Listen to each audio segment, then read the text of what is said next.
The Black Horse. Once there was a king, and he had 3 sons. And when the king died, they did not give a shade of anything to the youngest son, but an old, white, limping Garron. "If I get but this," quoth he, "it seems that I had best go with this same." He was going with it right before him, sometimes walking, sometimes riding. When he had been riding a good while, he thought that the Garron would need a while of eating, so he came down to earth, and what should he see coming out of the heart of the western air towards him but a rider, riding high, well, and right well. "All hail, my lad," said he. "Hail, king's son," said the other. "What's your news?" said the king's son. "I have got that," said the lad who came. "I am after breaking my heart riding this ass of a horse, but will you give me the limping white Garron for him?" "No," said the prince, "it would be a bad business for me." "You need not fear," said the man that came. "There is no saying but that you might make better use of him than I. He has one value. There is no single place that you can think of in the 4 parts of the wheel of the world that the black horse will not take you there." So the king's son got the black horse, and he gave the limping white Garron. Where should he think of being when he mounted but in the realm under waves? He went, and before sunrise on the morrow he was there. What should he find when he got there but the son of the king under waves holding a court, and the people of the realm gathered to see if there was anyone who would undertake to go and seek the daughter of the king of the Greeks to be the prince's wife. No one came forward, when who should come up but the rider of the black horse. "You, rider of the black horse," said the prince, "I lay you under crosses and under spells to have the daughter of the king of the Greeks here before the sun rises tomorrow." He went out, and he reached the black horse, and leaned his elbow on his mane, and he heaved a sigh. "Sigh of a king's son under spells," said the horse, "but have no care, we shall do the thing that was set before you." And so off they went. "Now," said the horse, "when we get near the great town of the Greeks, you will notice that the 4 feet of a horse never went to the town before. The king's daughter will see me from the top of the castle looking out of a window, and she will not be content without a turn of a ride upon me. Say that she may have that, but the horse will suffer no man but you to ride before a woman on him." They came near the big town, and he fell to horsemanship, and the princess was looking out of the windows and noticed the horse. The horsemanship pleased her, and she came out just as the horse had come. "Give me a ride on the horse," said she. "You shall have that," said he, "but the horse will let no man ride him before a woman but me." "I have a horseman of my own," said she. "If so, set him in front," said he. Before the horseman mounted at all, when he tried to get up, the horse lifted his legs and kicked him off. "Come then yourself and mount before me," said she. "I won't leave the matter so." He mounted the horse, and she behind him, and before she glanced from her, she was nearer sky than earth. He was in realm under waves, with her before sunrise. "You are come," said Prince Underwaves. "I am come," said he. "There you are, my hero," said the prince. "You are the son of a king, but I am a son of success. Anyhow, we shall have no delay or neglect now, but a wedding." "Just gently," said the princess. "Your wedding is not so short of a way off as you suppose. Till I get the silver cup that my grandmother had at her wedding, and that my mother had as well, I will not marry, for I need to have it at my own wedding." "You, rider of the black horse," said the prince under waves, "I set you under spells and under crosses unless the silver cup is here before dawn tomorrow." Out he went and reached the horse and leaned his elbow on his mane, and he heaved a sigh. "Sigh of a king's son under spells," said the horse. "Mount, and you shall get the silver cup. The people of the realm are gathered about the king tonight, for he has missed his daughter, and when you get to your palace, go in and leave me without. They will have the cup there going round the company. Go in and sit in their midst. Say nothing, and seem to be as one of the people of the place. But when the cup comes round to you, take it under your oxter, and come out to me with it, and we'll go." Away they went, and they got to Greece, and he went into the palace and did as the black horse bade. He took the cup and came out and mounted, and before sunrise he was in the realm under waves. "You are come," said Prince Underwaves. "I am come," said he. "We had better get married now," said the prince to the Greek princess. "Slowly and softly," said she.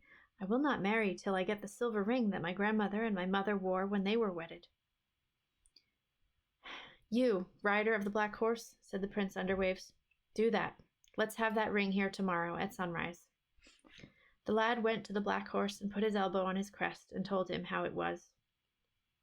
"There never was a matter set before me harder than this matter which has now been set in front of me," said the horse, "but there is no help for it at any rate. Mount me. There is a snow mountain and an ice mountain and a mountain of fire between us and the winning of that ring. It is right hard for us to pass them." Thus they went as they were, and about a mile from the snow mountain they were in a bad case with cold. As they came near it he struck the horse, and with the bound he gave, the black horse was on top of the snow mountain. At the next bound he was on top of the ice mountain. At the third bound he went through the mountain of fire. When he had passed the mountains he was dragging at the horse's neck, as though he were about to lose himself. He went on before him, down to a town below. "Go down," said the black horse, "to a smithy. Make an iron spike for every bone end in me."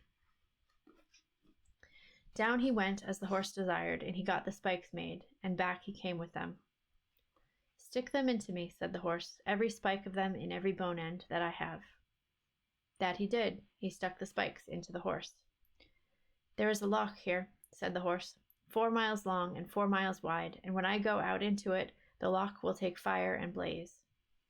If you see the loch of fire going out before the sun rises, expect me, and if not, go your way." Out went the black horse into the lake, and the lake became flame. Long was he stretched about the lake, beating his palms and roaring. Day came, and the loch did not go out. But at the hour when the sun was rising out of the water, the lake went out. And the black horse rose in the middle of the water, with one single spike in him, and the ring upon its end. He came on shore, and down he fell beside the loch. Then down went the rider. He got the ring, and he dragged the horse down to the side of a hill. He fell to sheltering him, with his arms about him, and as the sun was rising he got better and better, till about midday, when he rose on his feet. "Mount," said the horse, "and let us be gone." He mounted on the black horse, and away they went. He reached the mountains, and he leapt the horse at the fire mountain, and was on the top. From the mountain of fire he leapt to the mountain of ice, and from the mountain of ice to the mountain of snow. He put the mountains past him, and by morning he was in realm under the waves. "You are come," said the prince. "I am," said he. "That's true," said Prince Underwaves. "A king's son are you, but a son of success am I. We shall have no more mistakes and delays, but a wedding this time." "Go easy," said the princess of the Greeks. "Your wedding is not so near as you think yet. Till you make a castle, I won't marry you. Not to your father's castle, nor to your mother's will I go to dwell. But make me a castle for which your father's castle will not make washing water." "You, rider of the black horse, make that," said Prince Underwaves, "before the morrow's sun rises." The lad went out to the horse and leaned his elbow on his neck and sighed, thinking that this castle never could be made forever. "There never came a turn in my road yet that is easier for me to pass than this," said the black horse. Glance that the lad gave from him, he saw all that there were, and ever so many wrights and stonemasons at work, and the castle was ready before the sun rose. He shouted at the Prince Underwaves, and he saw the castle. He tried to pluck out his eye, thinking that it was a false sight. "Son of King Underwaves," said the rider of the black horse, "don't think that you have a false sight. This is a true sight." "That's true," said the prince. "You are a son of success, but I am a son of success too. There will be no more mistakes and delays, but a wedding now." "No," said she. "The time has come. Should we not go to look at the castle? There's time enough to get married before the night comes." They went to the castle, and the castle was without a but. "I see one," said the prince. "One want, at least, to be made good. A well to be made inside, so that water may not be far to fetch when there is a feast or a wedding in the castle." "That won't be long undone," said the rider of the black horse. The well was made, and it was 7 fathoms deep and 2 or 3 fathoms wide, and they looked at the well on the way to the wedding. "It is very well made," said she, "but for one little fault yonder." "Where is it?" said Prince Underwaves. There, said she. He bent down to look. She came out, and she put her 2 hands at his back and cast him in. Be thou there, said she. If I go to be married, thou art not the man, but the man who did each exploit that has been done. And if he chooses, him will I have. Away she went with the rider of the little black horse to the wedding. And at the end of 3 years after that, so it was that he first remembered the black horse, or where he left him. He got up and went out, and he was very sorry for his neglect of the black horse. He found him just where he left him. Good luck to you, gentlemen, said the horse. You seem as if you had got something that you like better than me. I have not got that, and I won't, but it came over me to forget you, said he. I don't mind, said the horse. It will make no difference. Raise your sword, and smite off my head. Fortune will not allow that I should do that, said he. Do it instantly, or I will do it to you, said the horse. So the lad drew his sword and smote off the horse's head. Then he lifted his 2 palms and uttered a doleful cry. What should he hear behind him but, All hail, my brother-in-law? He looked behind him, and there was the finest man he ever set eyes upon. What set you weeping for the black horse? Said he. This, said the lad, that there never was born of man or beast a creature in this world that I was fonder of. Would you take me for him? Said the stranger. If I could think you the horse, I would, but if not, I would rather the horse, said the rider. I am the black horse, said the lad, and if I were not, how should you have all these things that you went to seek in my father's house? Since I went under spells, many a man have I ran at before you met me. They had but one word amongst them. They could not keep me, nor manage me, and they never kept me a couple of days. But when I fell in with you, you kept me till the time ran out that was to come from the spells. And now you shall go home with me, and we will make a wedding in my father's house. The beginning had so much fun imagery. I especially liked and the lake became flame. Also, was it about unicorns with the horse with a spike? I was thinking that, but partially because there's a picture. I don't know if you can see it, but this horse does have a unicorn horn on its head. So I think the spikes have to do with maybe the horse became a unicorn under the water. I'm not really sure. But the picture definitely has the spike thing. Okay, so let me go back. All right. So the horse, who is now a person, says, All hail my brother-in-law. Oh. So it's the brother of the princess, I think. And that's why he helped him kidnap the princess.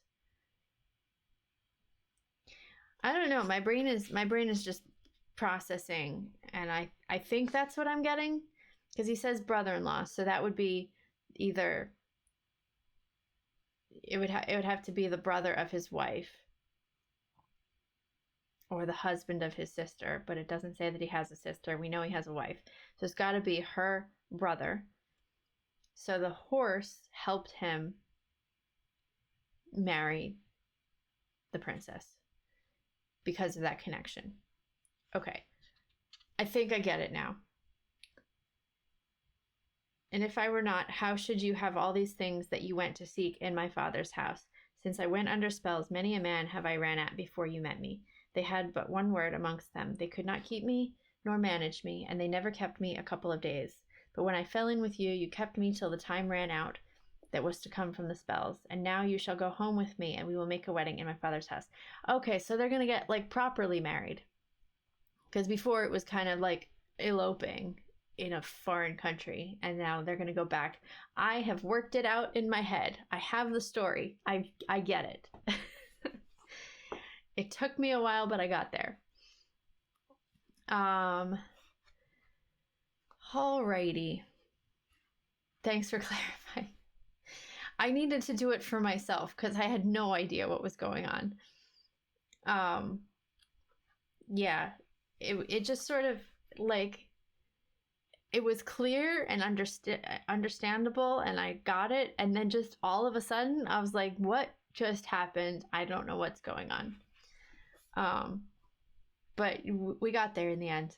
So I did like the story. I was one of those kids that was always like a horse obsessed little kid.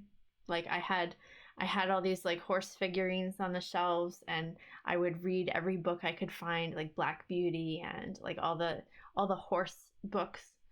Um and so there is some little part of me that is like, oh man, this could have been like a story that I really would have been like obsessed over when I was a kid. Now, I mean, it's a good story. I think I would probably try to edit it a little bit just for clarification at the end. But overall, I like it. Hi there. Thanks for joining our book club. If you'd like to join the conversation, I would love it if you would leave us a comment. And if you'd like to see more, check out the playlist.